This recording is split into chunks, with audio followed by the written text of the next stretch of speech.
Alright guys, welcome to another adventure. So today I'm going to be breaking down a how-to on how to do a ghillie suit. I run one for archery season. I find that it gives me a huge advantage.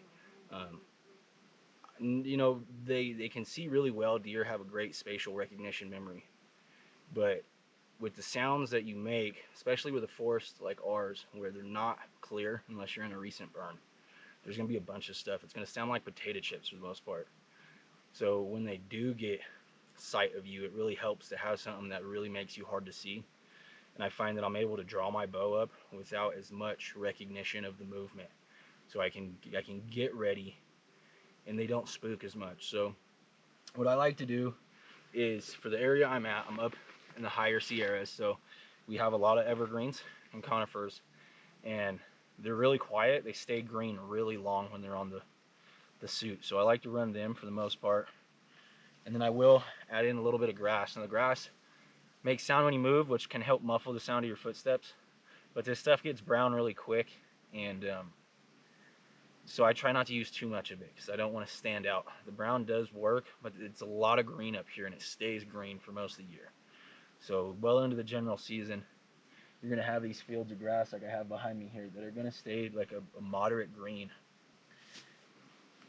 I have the ghillie suit here, and I've already ran yarn and stuff on it, and I've got way more yarn on here than I should, but I'm also not worried. Like, this isn't being used to hunt humans, right? It's being used to hunt animals, and they're a lot easier to get by. So I use this because it really does, it makes my silhouette a little bit bigger, but it breaks it up really well. As well, I have rubber bands stuck in here, kind of strategically all over the place, if that makes sense. So they're tied behind me, out of my way, so when I draw my bow, I won't have anything constricting me, getting in the way or anything like that, but yet my silhouette itself is broken up really well. You really just want that A-frame outline, which is your head and shoulders, right? It makes like an A.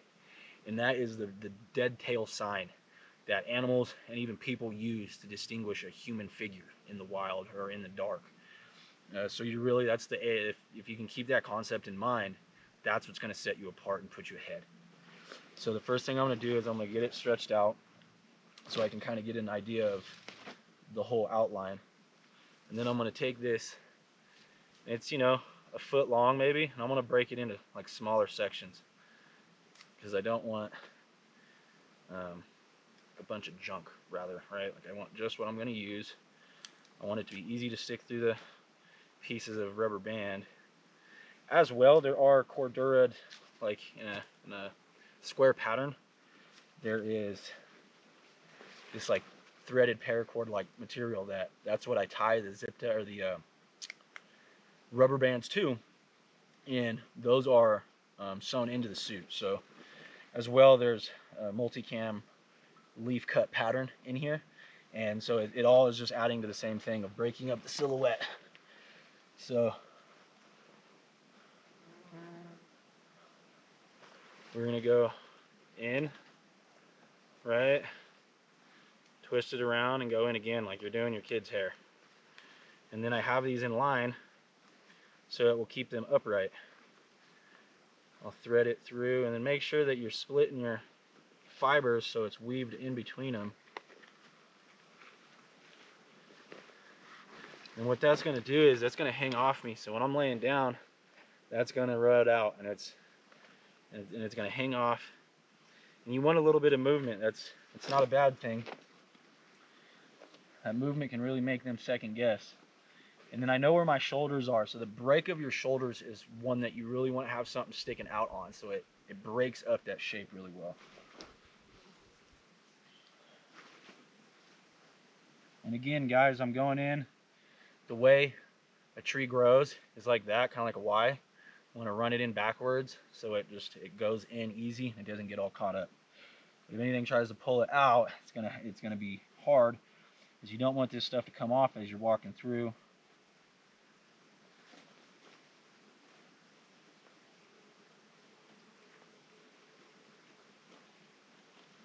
And the plus side is you're gonna smell really good when you're done doing this.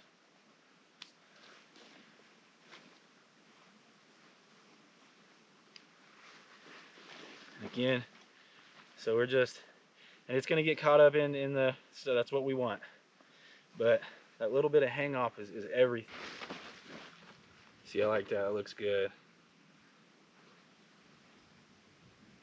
Might even get this hung up a little bit better.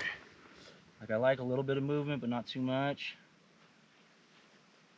A little bit of dangle is what I was always told, and it sounds funny if you think of it in the gutter, but a little bit of dangle will keep you happy. And then for the grass here, what I'm going to do is I'm going to take off, and you really don't need much. Like, people will get such a thick grouping. I'll take a little bit. I do want this to kind of stick up like a radio. And then what I'll do here is, okay, I'll just fold this over. It's a little bit thicker than I'd like, but that's okay. Folding it over makes it fat, and it holds in there a lot better, and then it wants to unfold and keeps a little tension.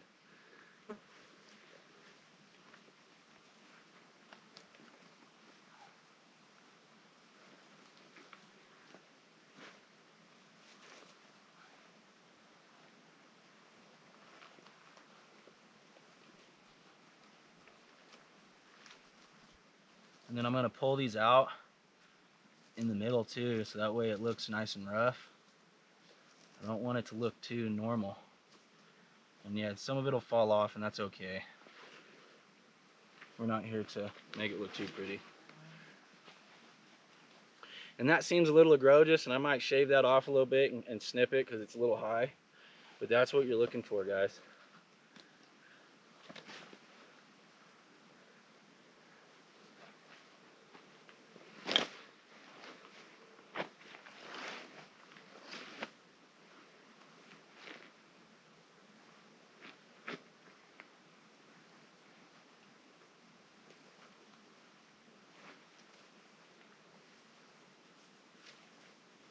Thinning it out so it's like, again, breaking up that outline. You want it to look natural. Stick some of them fibers through. That way it just really breaks up the look of everything.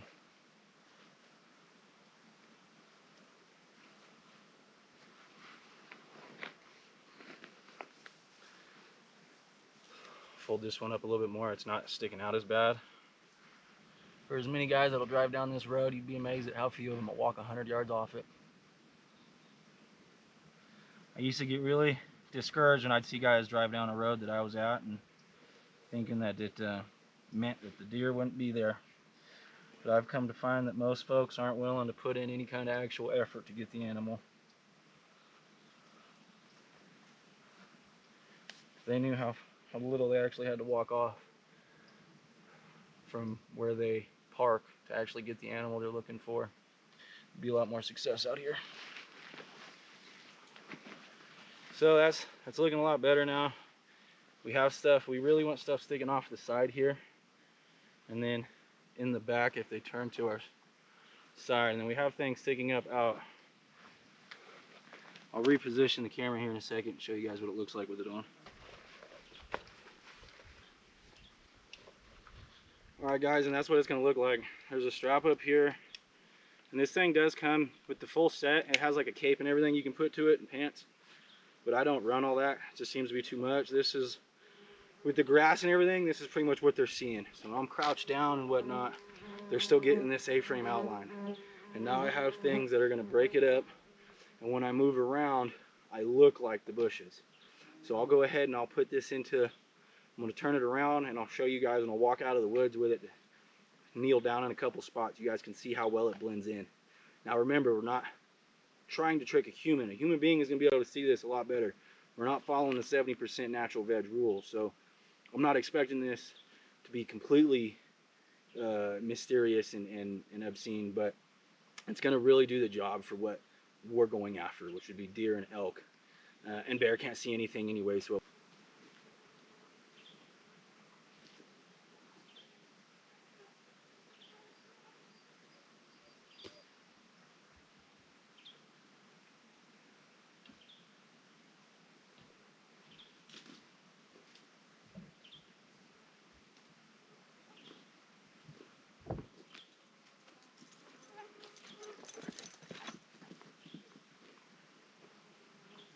I went to where the dog couldn't see me. She didn't like that.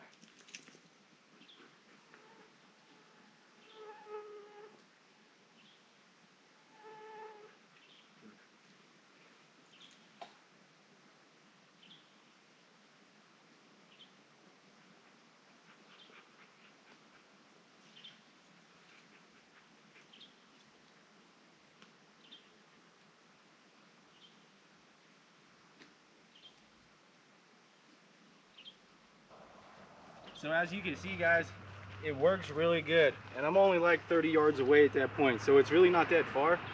And if you guys really think about it, it's something well worth doing. Those guys on like the hunt in public and stuff do it, and some people make fun of a ghillie suit because they see it as overkill.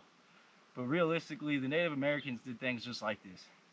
Our fathers hunted in red plaid, but I find that with archery, it's such a different animal entirely that you really have to attack it in a sense that, you know, I do trad, so you have to get really close, right? Like 30, 45 yards is my sweet spot. And it's easily doable if you use the right things, tactics and techniques and stuff, but this just is that much more help. It's like even in a tree stand, guys, like it is amazing at how many deer I've had to look dead at me, and they completely second guess what they're looking at. It's amazing. If I had one suggestion or for something you should add to your loadout, for this year would definitely be a ghillie suit. Try it out. I mean, you know, look into it, guys. I think it's worth it. I think you should try it. Dog likes it too.